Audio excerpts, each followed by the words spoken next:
அபரகாம் நாடு முழுவதும் அதிர்ச்சிக்குள்ளாக்கிய சேலம் ஆத்தூர் விவசாயிகள் கண்ணையன், கிருஷ்ணன் ஆகியோர் மீது அமலாக்கத்துறை சம்மன் அனுப்பி அவர்களை விசாரணைக்கு சென்னைக்கு அழைப்பு விடுத்து அவர்களை விசாரித்தது நாடு தழுவிய அளவில் சர்ச்சையை ஏற்படுத்தியது. இந்த பிரச்சனை வெளிச்சத்திற்கு வந்த பிறகு விவசாயிகள் கண்ணையன் மற்றும் கிருஷ்ணன் மீதான PMLA என்று அழைக்கப்படும் மணி லாண்டரிங் ஆக்ட் சட்டத்தின் கீழ் பதிவு செய்யப்பட்ட வழக்கை கைவிடுவதற்கு அமலாக்கத்துறை இயக்குநரகம் முடிவு எடுத்தது என செய்திகள் வெளியாகின.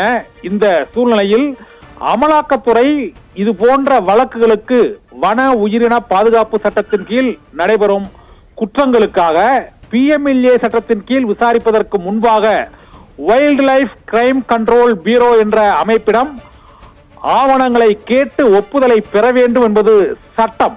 ஆனால் ஆத்தூர் விவசாயிகள் விவகாரத்தில் நோடல் ஏஜென்சியான வைல்ட் லைஃப் கிரைம் கண்ட்ரோல் பியூரோவிடம் ஆவணங்களை கேட்டு பெறாமல் ஆத்தூர் வன அலுவலரிடம் சட்டவிரோதமாக ஆவணங்களை கேட்டிருப்பது RTI தகவல் பெறும் உரிமை சட்டத்தின் மூலமாக வெளிச்சத்திற்கு வந்திருக்கிறது. 2014 ஆண்டு ஜனவரி முதல் டிசம்பர் 2023 ஆண்டு வரையிலான காலகட்டத்தில் சென்னை மண்டல அமலாக்கத்துறை இயக்குநரகத்திற்கு யானை வேட்டை சம்பந்தமாக 10 வழக்குகள் குறித்த ஆவணங்களை மட்டுமே WCCB அலுவலகம் மூலம் வழங்கப்பட்டிருக்கிறது என்று அந்த RTI தகவல்களில் தெரிவிக்கப்பட்டிருக்கிறது. ஆனால் ஆத்தூர் விவசாயிகள் மீது காட்டுரிமை வேட்டை சம்பந்தமாக பதிவு செய்யப்பட்ட ஆவணங்களை அமலாக்கத்துறை அலுவலகத்திற்கு வழங்கவே இல்லை என்று வைல்ட் லைஃப் கிரைம் கண்ட்ரோல் பியூரோவின் இணை இயக்குனர் டாக்டர் மனோஜ்குமார் IPS எழுத்துப்பூர்வமாக தகவல் அறியும் உரிமை சட்டத்தின் கீழ் கேட்கப்பட்ட கேள்விக்கு பதில் அளித்திருக்கிறார். அப்படி என்றால் வன உயிரின பாதுகாப்பு சட்டத்தின் கீழ் நடைபெறும் PMLA குற்றங்களை விசாரிப்பதற்காக நியமிக்கப்பட்ட நோடல் ஏஜென்சியான WCCB-இடம் ஒப்புதல் வாங்காமல் ஆவணங்களை பெறாமல் நேரடியாக ஆத்தூர் விவசாயிகள் மீது அமலாக்கத்துறை வழக்கு பதிவு செய்தது ஊர்ஜிதமாகி இருக்கிறது. யாருடைய அழுத்தத்தின் பேரில் ஆத்தூர் விவசாயிகள் மீது ECSR அமலாக்கத்துறை பதிவு செய்தது என்ற கேள்வியும் எழுந்துள்ளது. பாரதிய ஜனதா கட்சியின்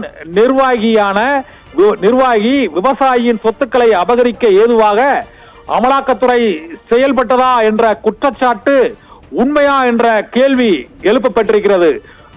விடுதலை செய்யப்பட்ட விவசாயிகள் இருவரும் விடுதலை செய்யப்பட்ட பின்னர் அந்த வழக்கை 1.5 ஆண்டுகளுக்கு பிறகு விசாரணைக்கு எடுத்தது பாரதிய ஜனதா கட்சியின் பிரமுகரின் அழுத்தமே காரணம் என்பதை உறுதிப்படுத்தும் வகையில் WCCB-யின் எழுத்துப்பூர்வ பதில் அமைந்திருக்கிறதா என்ற கேள்வி எழுந்திருக்கிறது. சேலம் ஆத்தூர் விவசாயிகள் கண்ணையன், கிருஷ்ணன் ஆகியோர் மீது காட்டுரிமைகளை வேட்டையாடியாக வழக்கு பதிவு செய்யப்பட்டு ஆத்தூர் நீதித்துறை நடுவர் நீதிமன்றத்தில் இருவர் மீதும் குற்றச்சாட்டு நிரூபிக்கப்படவில்லை என 2021 ஆண்டே அவர்கள் விடுவிக்கப்பட்டனர். ஆனால் அமலாக்கத்துறை விசாரணைக்கு எடுத்து 5/7/2023 அன்று அவர்களுக்கு சமன் அனுப்பியிருக்கிறது. 5 மாதங்களுக்கு பிறகு இந்த சர்ச்சை வெளிச்சத்திற்கு வந்து நாடு முழுவதும் சர்ச்சையை ஏற்படுத்தியது.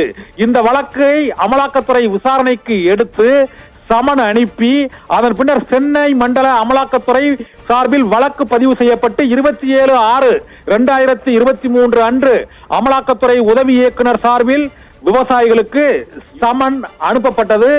இந்த சமன் தொடர்பான ஆவணங்களை அமலாக்கத்துறை 8/3/2023 அன்றுதான் ஆத்தூர் வன உயிரின அலுவலரிடம் விவரங்களை தருமாறு அமலாக்கத்துறை கோரியிருக்கிறது.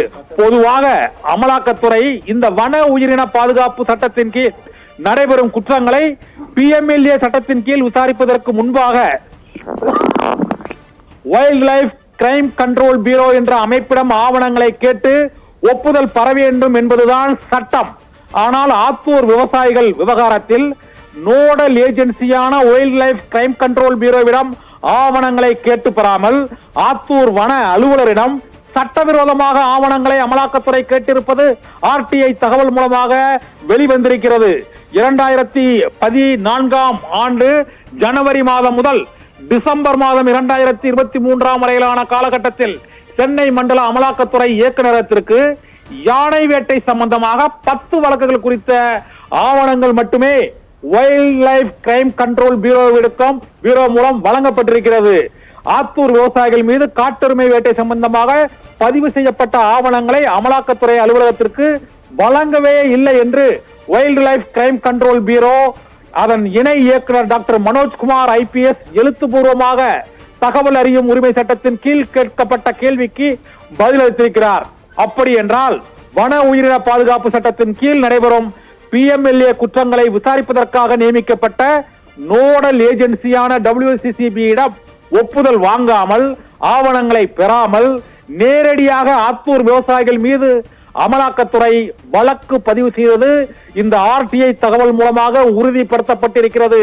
யாருடைய அழுத்தத்தின் பேரில் ஆத்தூர் விவசாயிகள் மீது ECIR-ஐ அமலாக்கத்துறை பதிவு செய்தது என்ற கேள்வி எழுகிறது. பாஜக நிர்வாகி விவசாயியின் சொத்துக்களை அபகரிக்க ஏதுவாக அமலாக்கத்துறை செயல்பட்டதா என்ற சந்தேகமும் இப்போது எழுந்திருக்கிறது. விவசாயிகளை விடுதலை செய்யப்பட்ட பின்னர் அந்த வழக்கை 1.5 ஆண்டுகளுக்கு பிறகு விசாரணைக்கு எடுத்து சமன் அனுப்பியது எதற்காக?